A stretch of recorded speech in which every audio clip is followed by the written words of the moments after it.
And Pawan Kalyan గారికి సూటిగా చెప్తున్నాను, as a artist me co artist ఎవరైతే ఉన్నారో ప్రభాస్ గారిని తెలుగుదేశం వాళ్ళు అలాగే మెగా ఫ్యాన్లు జన సైకోలు ఏ విధంగా దిగజారుడు పోస్టులు పెడుతున్నారో వాళ్ళని ఆపించి ఆ పెట్టిన వాడి మీద కేసు పెట్టి లోపల పెట్టి 2 తన్నించండి.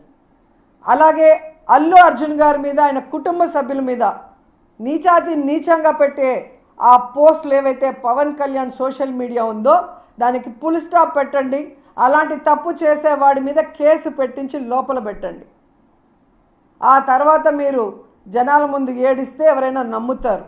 మీకు మాత్రమే ఇంట్లో ఆడవాళ్ళు ఉన్నట్టు, హోంమంత్రి గారు మాత్రమే ఆడవాళ్ళు అయినట్టు, చంద్రబాబు నాయుడు భార్య కోడలు మాత్రమే ఆడవాళ్ళు అయినట్టు, జగన్ గారి భార్య పిల్లలు కానీ, మా మంత్రులు కానీ, మా కార్యకర్తలు కానీ, జనరల్ విమెన్ పబ్లిక్ కానీ ఎవరు ఆడవాళ్ళు కాదు, మిమ్మల్ని ఏమైనా చేయొచ్చు అన్నట్టు మాట్లాడితే మాత్రం ఖచ్చితంగా పెద్ద ఎత్తున పోరాటం చేస్తాం.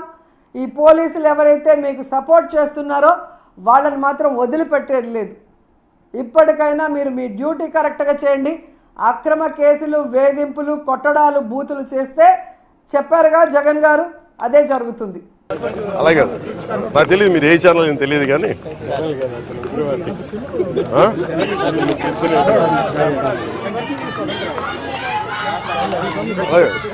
నేను ఏ ప్రశ్న నుంచి తప్పించుకున్న వ్యక్తిని కాదు.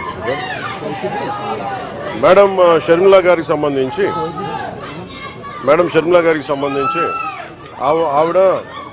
ఆవిడ కాంగ్రెస్ పార్టీ అధ్యక్షురాలు.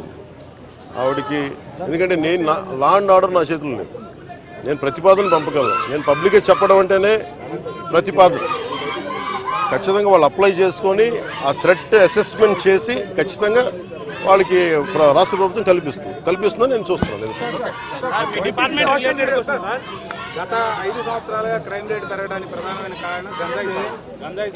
ఓకే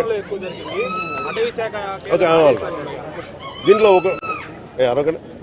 గత వైసీపీ నాయకులు, గత ముఖ్యమంత్రి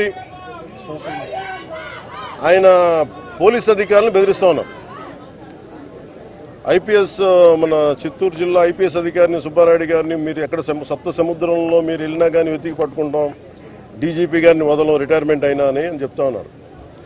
నేను చెప్తా ఉన్నాను, వాళ్ళనే కాదు ఎవరైనా సరే మీరు అధికారులకి ఇలాంటి థ్రెట్స్ ఇచ్చి మీరు కనుక వాళ్ళ మీద చిన్న ఈగ వాలిన, వాళ్ళ మీద చిన్న గీటు పడ్డా కూడా మీరే బాధ్యత వహించాల్సి వస్తుంది. దీన్ని సుమోటోగా కింద తీసుకుంటాం.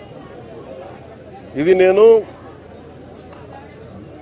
అధికారులు వాళ్ళకి కర్తవ్యాన్ని నిర్వర్తిస్తుంటే మీరు ఇలా బెదిరిస్తే అధికారులు ఎవరు బెదిరిపోరు. అలాగే గత కాలంలో ఉన్నతాధికారి ఒక ఆయన ఐపీఎస్ అధికారులందరినీ పిలిచి ఆయన చెప్పే మాట ఒకటే, ఈ ప్రభుత్వం 20 సంవత్సరాలు ఉంటుంది, అందుకని మీరు ఇష్టారాజ్యంగా చేసేని మీరు లైన్లో పడకపోతే మీరే ఇబ్బంది పడతారని చెప్పి వాళ్ళ చేత ఘోరమైన తప్పిదాలు చేయించారు. పాపం ఇంట్లో 7 ఏళ్ల బిడ్డ ఉన్న ఒక మహిళని కూడా పాపం ఆయన షిప్ క్యాప్టెన్, ఆయన మా కమర్షియల్ షిప్ క్యాప్టెన్, ఆవిడని కూడా అటెంప్ట్ మర్డర్ జైల్లో పెట్టేశారు. చిన్న ఇలా రోడ్డు మీదకి వచ్చి ఎవరో నిరసన చేస్తాను చూస్తుంటే ఆవిడ. మేము అలాంటి ప్రభుత్వం కాదు. నేను అలాంటి సమయాల్లో కూడా నేను మా జన సైనికులకి ప్రత్యేకించి పార్టీ తరఫున అందరికీ కూడా నేను చెప్పాను, మీరు ఎక్కడా కూడా లైన్ దాటి వ్యక్తిగతంగా ఎవరిని విమర్శించకండి అని చెప్పి మీకు చాలా సందర్భాలు నేను తెలియజేశాను. అలాగే అధికారులు చాలాసార్లు మమ్మల్ని ఇబ్బంది పెడుతున్నప్పుడు కూడా నేను ఇప్పుడు కూడా కూర్చోబెట్టి ఒత్తిడిని అర్థం చేసుకోగలం, కనీసం మీరు బాధ్యత గట్టిగా మాట్లాడాం, కానీ ఎక్కడా మేము కూర్చొని మేము అంతు చూస్తాం, మిమ్మల్ని ఇలా చేస్తాం నేను ఎప్పుడు మాట్లాడను. అలాంటిది ఒక ముఖ్యమంత్రి స్థానంలో కూర్చున్న వ్యక్తి, ఇప్పుడు మాజీ ముఖ్యమంత్రి అయ్యుండొచ్చు కానీ మీకు బాధ్యత ఉంది. ఎవరైనా ఎమ్మెల్యే, మీరు ఎమ్మెల్యే, మీరు కూర్చోబెట్టి అధికారులని, ఐపీఎస్ అధికారులని, డీజీపీలని వాళ్ళ కర్తవ్యాన్ని నిర్వర్తిస్తాం, వాళ్ళు అడ్డగొలిగేం చేయట్లా. దేని మీద మీరు కొరడా అయిపోయారు?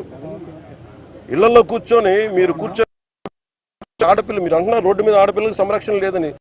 మీరు దీన్ని ప్రారంభించింది ఎవరని ఇంత ఎందుకు పెట్టిపోయారు? ఈ దేశంలో ఎప్పుడు కూడా, ఈ రాష్ట్రంలో ఎప్పుడు కూడా లేదు ఇంత పేటరేగిపోవడం. నాయకులు గత ప్రభుత్వం నాయకులు ఇష్టారాజ్యంగా మాట్లాడారు, ఒక్కొక్కళ్ళు ఏదంటే అది మాట్లాడేశారు. ఇళ్లలోకి వస్తూ ఉంటారు. మన ముఖ్యమంత్రి గారి సతీమణిని తిట్టారు, కుటుంబ సభ్యుల్ని తిట్టారు. ఎన్నోసార్లు నాకు వచ్చి మీ ఇళ్లలోకి వచ్చి రేపులు చేస్తూ ఉంటారు.